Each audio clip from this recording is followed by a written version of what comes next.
Bhagavad Gita. 7 life lessons everyone must know. Close your eyes for a moment. Take a deep breath and ask yourself, what if the answers you've been searching for have been waiting for you for over 5,000 years? Today, we're going to talk about 7 simple truths from the Bhagavad Gita. Truths that can change the way you see your life, your struggles, and your purpose. Let's begin. The Bhagavad Gita is not just a scripture. It's a conversation. A conversation between a confused warrior named Arjuna and his guide, Lord Krishna. Arjuna stood on a battlefield, paralyzed by doubt, fear, and inner conflict. And in that moment of crisis, Krishna shared wisdom that has carried millions of souls through their own battles ever since. You might not be standing on a battlefield, but maybe you're standing at a crossroads. Maybe you're tired. Maybe you're questioning everything. If that's you, this is for you. Lesson 1. You are not your thoughts. Krishna says in the Bhagavad Gita that the soul is eternal, unshaken, and untouched by pain or pleasure. What does that mean? It means you are not your anxiety. You are not your sadness. You are not the voice in your head that tells you you're not enough. Those are just passing clouds. But you're the sky. Think about it. When you were 5 years old, you had different thoughts. When you were 15, different fears. Today, something else worries you. But through all of that, you remained. The real you. The observer. The one watching it all. So the next time a painful thought comes, don't fight it. Don't fear it. Just notice it. And remind yourself, I'm not this. I am much more. Lesson 2. Do your duty without attachment to results. Krishna teaches Arjuna that we have the right to our actions, but not to the fruits of those actions. This is one of the most misunderstood teachings. People think it means don't care. But that's not it. It means care deeply. Work with all your heart. But don't let the outcome define you. Imagine you're planting a seed. You water it. You give it sunlight. You do everything right. But whether it grows into a tree or not, that's not entirely in your hands. The soil, the season, the rain, all of that is beyond you. Your job is to plant, to care, to show up. That's where your power is. So if you gave your best in that interview and didn't get the job, you didn't fail. You did your part. If you loved someone deeply and they left, you didn't lose. You loved, and that's sacred. Freedom comes when you stop tying your peace to outcomes you can't control. Lesson 3. The mind can be your best friend or your worst enemy. Krishna says very clearly, for those who have conquered the mind, it becomes their greatest ally. But for those who haven't, it becomes their biggest enemy. Let's be honest. How many battles do you fight every day that no one else even knows about? The mind can replay the same worry 100 times. It can create fear out of nothing. It can convince you that you're failing even when you're not. But here's the beautiful part. You can train it. Just like you train your body at the gym, you can train your mind with awareness, with silence, with patience. When a negative thought loops, pause. Breathe. Ask yourself, is this thought even true? Most of the time, it's not. It's just old programming, old fear. You have the power to rewrite it. A calm mind is not a mind with no thoughts. It's a mind that doesn't believe every thought it has. Lesson 4. Everything in life is temporary.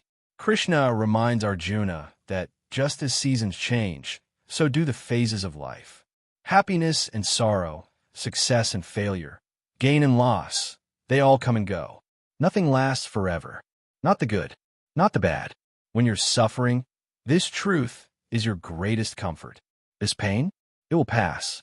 This heartbreak, it will heal. This struggle, it will end. But when you're happy, this truth is your greatest teacher. Don't cling. Don't hold too tight. Enjoy the moment. Love deeply. But know that life will move, and you must move with it.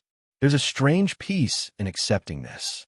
When you stop expecting permanence, you stop being disappointed by change. Lesson 5. You are exactly where you need to be. Krishna tells Arjuna that every soul is on its own journey, learning its own lessons. Sometimes we look at others and think, why is their life so easy? Why am I the one struggling?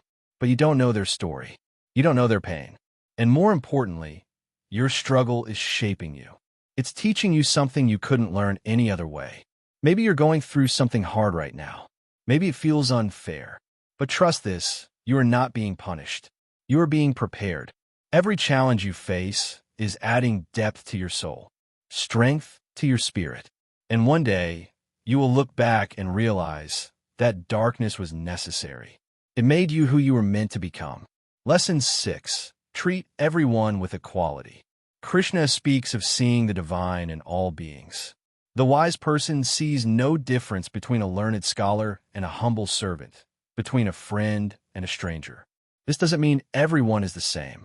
It means everyone deserves respect, kindness, dignity. In today's world, we judge so quickly. We divide people into categories: successful or unsuccessful, smart or simple, worthy or unworthy.